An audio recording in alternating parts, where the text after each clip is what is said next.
Russ, could you tell us the difference when it comes to microevolution and macroevolution? Yes. And I think it's vital to understand the difference. It seems like I'm one of the few creationists that want to use the word microevolution, but I think it's a mistake not to define it.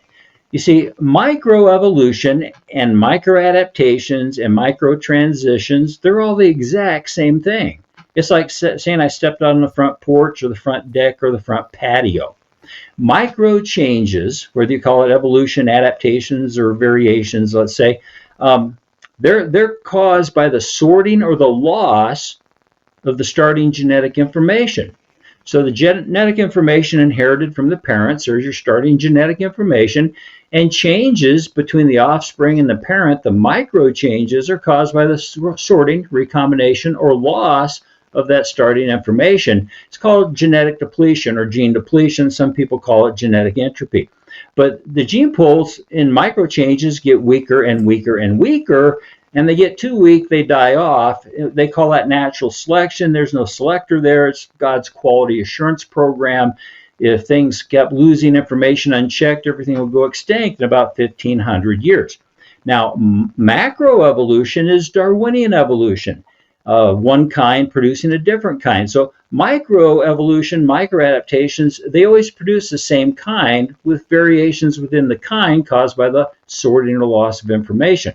You can get a wide range of dogs. We have 350 or so types of dogs on Earth, but they only produce dogs with changes within caused by the, again, recombination or loss of information.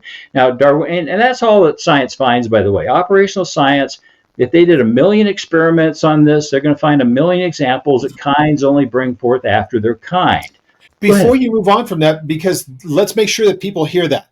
When you hear from an evolutionist that it started out as this and turned into that, how does that argue with what we see in Genesis about things being created after their own kind? And what do we see in the observable world around us? Because you started to go down that road. People need to know this. Yes. So why is it vital that we understand that kinds only bring forth after their kind? Dogs only produce dogs, people only produce people, etc. Well, because 10 times in the book of Genesis, we're told plants and or animals will bring forth after their kind. And here we are today, and the only thing that operational science, real science, a believer's best friend, has ever seen are micro changes as kinds only bring forth after their kind. But Kyle asked me also about macroevolution. Well, macroevolution, that's Darwinian type evolution, where let's say a dog produces a non-dog, given, of course, the magic ingredient, which is, as you know, millions and billions of years of time. Time beyond comprehension somehow makes the impossible seem possible, to at least to them. But macroevolution requires massive amounts of new and beneficial, not just new and beneficial genetic information being added to a gene pool. Well, operational science, real science, a believer's best friend, knows of no viable way for nature to add appreciable amounts of new and beneficial genetic information to a gene pool. This is the reason there's no evidence of Darwinian macro ever found. If you go to the biology books up to the PhD level, you'll see all of their proofs of Darwinian evolution are always drawings. And there's an old saying that goes like this: Darwinists are experts at drawing things that never existed to support their theory that never took place.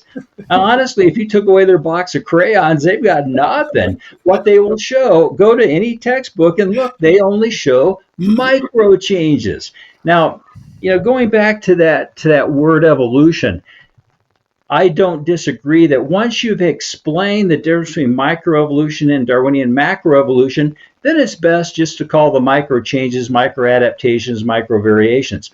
But if you don't define it, and you're in a debate, the other side's going to, every time you show a variation, they're going to say, well, evolution has changed over time. That's evolution. That's what I'm talking about. But once you define the difference between micro and macro, if they try to point out, well, that change within the dogs, that's change over time, and you already pointed out it's caused by the loss of information, they can't bring it up. They've got nowhere to go. So it's important to define the word and understand that micro is caused by the loss of information. Macro requires massive amounts of new and beneficial. In real science, doesn't know how that can happen. Yes, they claim mutations, but Chris, Kyle, I don't think anyone's ever been sitting in the waiting room waiting for a child or a grandchild to be born and praying that they're mutated. I don't think that's likely to happen. Maybe if you're a neo-Darwinist, maybe, but God takes care of us, fortunately.